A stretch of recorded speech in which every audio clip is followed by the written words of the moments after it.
So nandito tayo mga master dahil po ang ating special vlog ay tungkol po sa Araw ng Kalayaan. Kasama po nating maiba-vlog ngayon ang panglimang presidente ng Pilipinas na walang iba kundi ang dating Pangulong Manuel Rojas.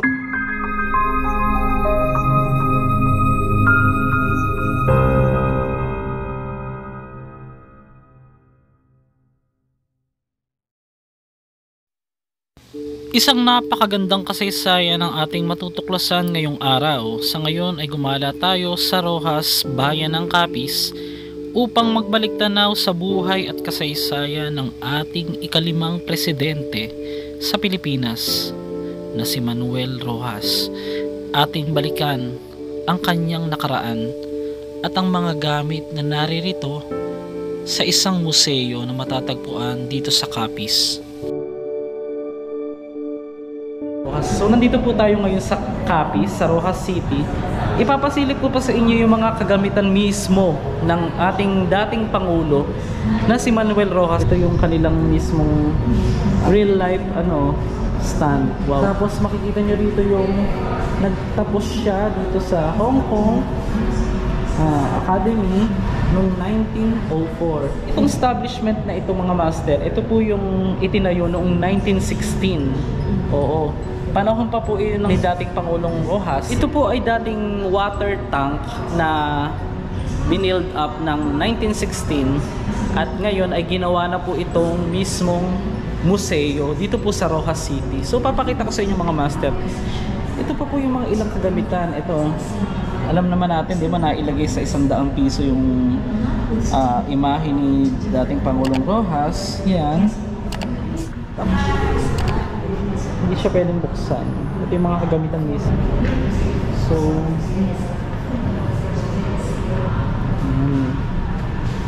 tapos ito yung kanyang monument or stage na may nakalagay na 1922 hanggang 1933. Bust of President Rojas in plaster cast by sculptor Guillermo Tolentino.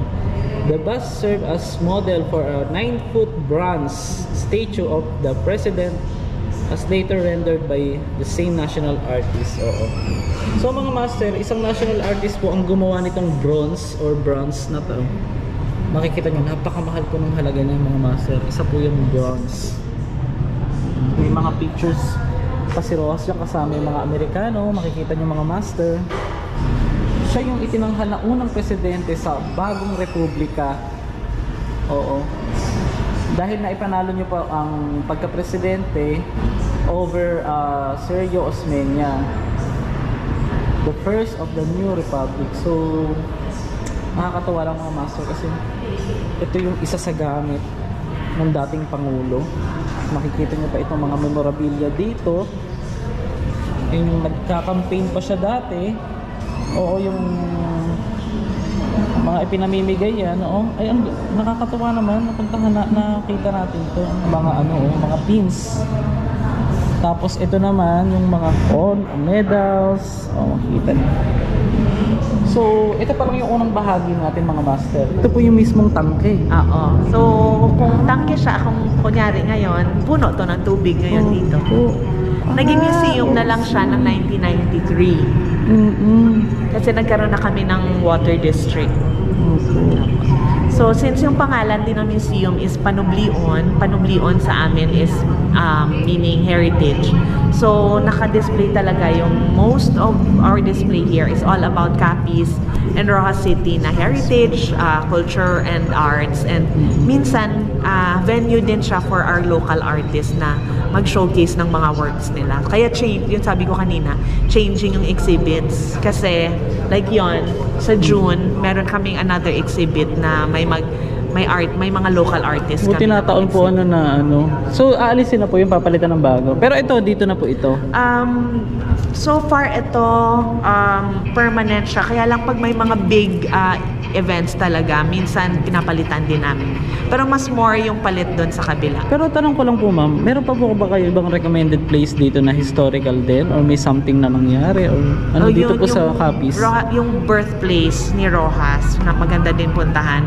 And then yung isa, not in Roxas City, sa Panay, another town lang away. Yung Panay kasi, we were the second settlement of the Spaniards. So yung church doon, oldest church, yung Santa Monica Church, merong biggest Catholic bell in Asia.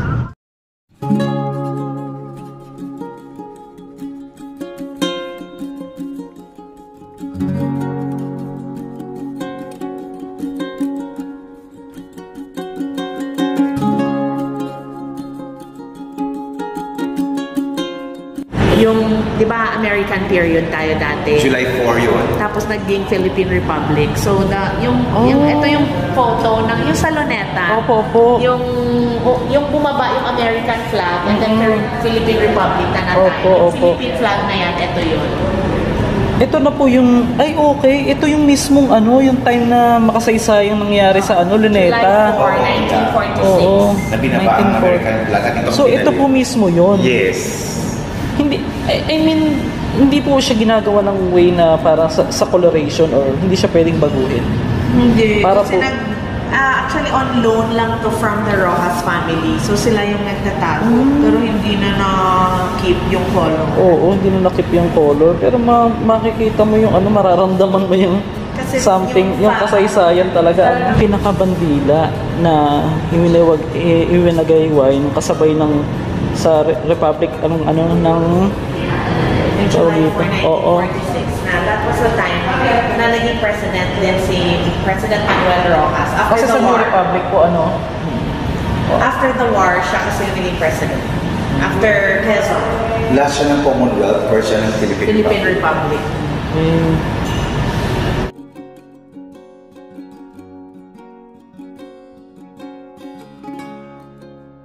parang uniform cap na isinuot. Itong mismong na uniform na parang sa Japanese Army, oo. Kasama niya po dito si Colonel Nobuhiko Jimbo of the Japanese Imperial Army. Oo, ayan. So, para po mailigtas sa execution itong si Manuel Rojas. Ito po yung nasa picture, ito po yung suot niya. Oo, ito. Opo.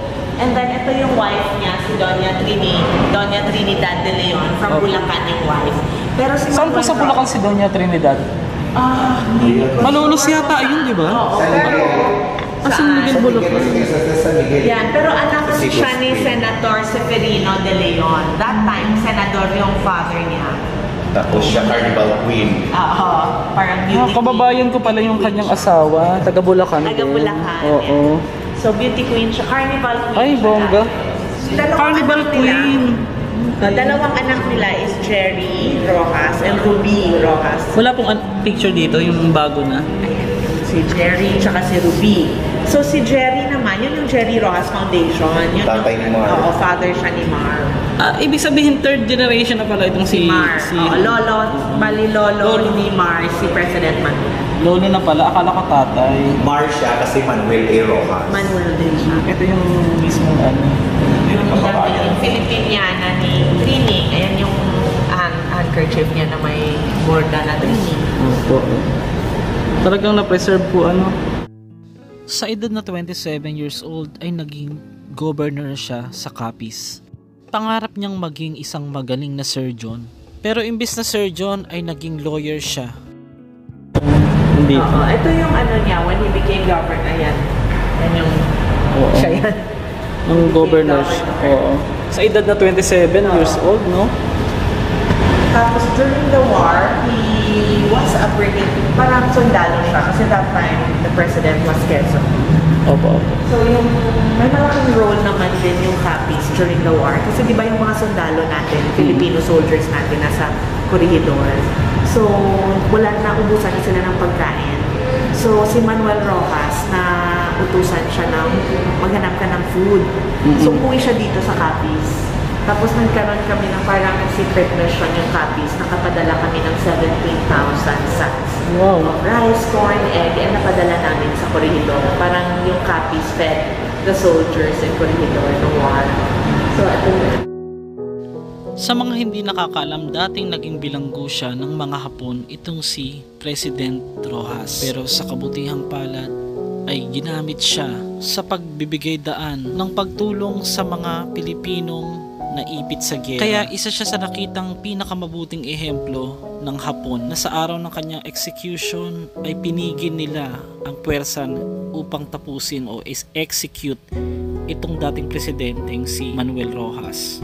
Isang kaibigan niya ang tumulong sa kanya na nagngangalang Colonel Nobuhiko Jimbo na siyang nagligtas ng kanyang buhay sa kanyang execution. Parang hindi dapat siya mamatay. So, hindi siya namatay. So, ito yung mismong cabinet, mga master, na iniregalo kay dating presidenteng Manuel Rojas ng mga cabinet members. So, cabinet at saka cabinet, parang ginawang literal. Pero nakakatawa lang, no? Ano yung, siguro parang naisip lang po nila na, ano lang, para happy lang, o parang gano'n. Cabinet from his cabinet. Pero ang liit, di ba? Opo. Pero maganda yung wood. Marami kami coastal. Pero I mean, ito po bang mismong Canyon. Canyon? Ito yung pinaniniwalaan na baka galing ito sa ano sa British kasi yung ano na yan, parang British carronade siya. Yung itsura niya. So itong mga bato po kasama hindi. Ito naman galing din sa isang parang Cimborio siya. Dati kasi may mga distilleries dito. So ito part pa siya ng Cimborio. Ito yung sabi kong church. Kung sana makapunta ka doon sa Santa Monica. Tinayo ano po yan taon? Well, every town kasi dito, since 'di ba yung Spanish time, dumating sila nung 1566. Yun nga after Cebu, dito sila pumunta. February 13, 1565, Spanish colonization. Sa Cebu pa. Pero after noon, pumunta sila Panay Island. Oo. Ito yung parang naglalarawan. Replica ng galleon. Monica Church, kasi di ba yung mga Augustinians nga yung pumunta dito, and yung mother ni Saint Augustine was Monica. Time. Ay, ito yung dati, yung water tank. Ito yung ito kung saan tayo ngayon. Okay. Ito siya. Nakaikot ka sa plaza. Hindi pa yung po bridge dati, yan, wooden bridge. Tapos naging semento na siya. Ganyan pa rin hanggang ngayon yung bridge namin. Ito pa. Oo nga, ito nga yun. Tapos yung Capitol, si Rizal, ganyan pa rin. Hindi kasi makapagpalipad ng drone dito dahil malapit sa airport. May may limit lang talaga. Kunento ko kanina na, di ba, we were able to feed the soldiers in Corregidor. Opo. So ito yung parang symbolism lang ng 17,000 eggs, 1,000 sacks of rice, corn, egg, salt na padala sa Corregidor. Tapos ito yung mga letters. Yung gusto ko mapuntahan yung Corregidor maganda din doon kasi talaga yun, war museum. Ito yung mga letters ni General MacArthur, President Quezon, na nagpapasalamat sa Capiz sa tulong during the war. Less than 2 years lang, naging Rojas City na kami nung namatay na si Rojas. So, less than 2 years lang siya president. Sad nga kasi 'di ba, talagang dinaanan niya from Capiz governor to tapos less than 2 years lang siya naging president na sa highest position na. Namatay din siya. Yan yung mga yung mga ginagamit pang gamot. mga herbs. Ano to mga to para saan? Pang borda yung iba. Yan yung ginagawa ko kung naniniwala kayo. Pag may mga babies, nilalagyan yan pang kontra daw sa mga evil spirits. Pinipin yan, Carmen, pinipin sa mga babies. Opo. Yung gawa nila. Ngayon, kaya ang tawag sa kanila Panay Bukidnon kasi all over Panay Island sila, hindi lang sa Capiz. So, nasa bundok din sila ng Iloilo, Antique, Calibo. So, kung makita mo ito yung Panay Island, nasa gitna sila. So, yung mga mountain areas, yung parang grinder nila niya. Kasi dito siya nahanap sa Capiz. Namatay siya. Nakita siya ng mga fisherman, pero after 4 days, namatay na siya. So, siguro may sakit siya. Then, dinala siya ng mga fisherman sa DNR. Na-preserve siya ng Fish World Museum. So, formalin preserved na siya. Formalin lang po yung pinang-preserve sa kanya. Mismo ilang taon na po ito? Ilang years Wala siyang age, pero noong 2009 siya namatay. Green turtle. Ah, kulay green siya. Wala na po yan laman sa loob. Wala. Parang yan yung highest award na makukuha ng isang artist. Artist, oh. So ito, si Jovita Fuentes, national artist siya for music. From music. Siya yung pinakaunang international na opera star na Jovita kumbaga Fuentes. before Lea Salonga made it big. Nauna pa si Jovita sa naging big siya sa Europe and America. Wow. So yan yung kanyang National Artist Award na binigay dati ni that time si yung nagbigay, Imelda Marcos. Gawa pa sa gold yan, no? Tapos yung saan po isa- siya inilibing si Jovita? Sa Bayani. Libingan ng Bayani siya. Ah, sayang hindi ko napuntahan. Kasi nagaling na ako doon nung nakaraan. Doon pala siya inilibing. Tapos yung isang national artist namin is Daisy Ontiveros. So sa theater naman siya. And then medyo later part, mas nauna sa kanya si Jovita. So taga Parang dito siya. hawig niya po si Nora Honor. Sa theater siya. Ito yung mga tita na yata to nila, mga Ontiveros. Taga dito kasi yung mga Ontiveros. Ah, okay. Sila Risa, Pia Oo. Ontiveros, yan. Hmm. Sa theater naman siya. So parang dubbed siya as the first lady of Philippine theater. First lady of the Philippine Theater. So taga dito Wow. siya sa Capiz. Kumbaga mayaman kayo sa mga pinagmulan ng ng may malaking ambag sa kasaysayan. Merong Capiz, Iloilo, Antique, and Aklan. Then Oo, dito, sakop meron siya. kaming municipality of Panay. Panay. Minsan Panay yung... Panay ang tawag din. Pero may isang theory nga na baka yung whole Panay Island nakapangalan dun sa Panay kasi yun yung second settlement. So, oldest siya.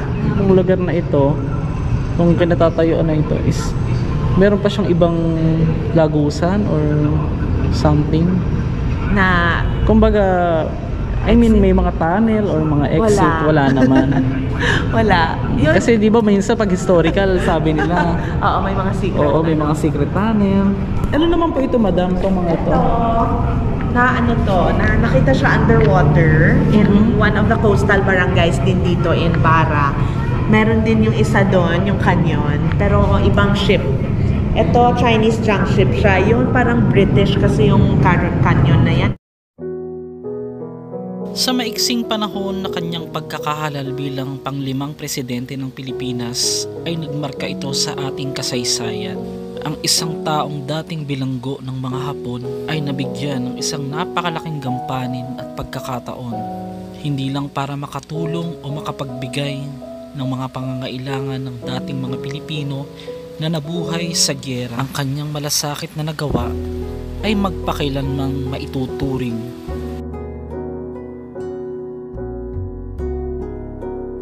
na pamana ng ating kasaysayan.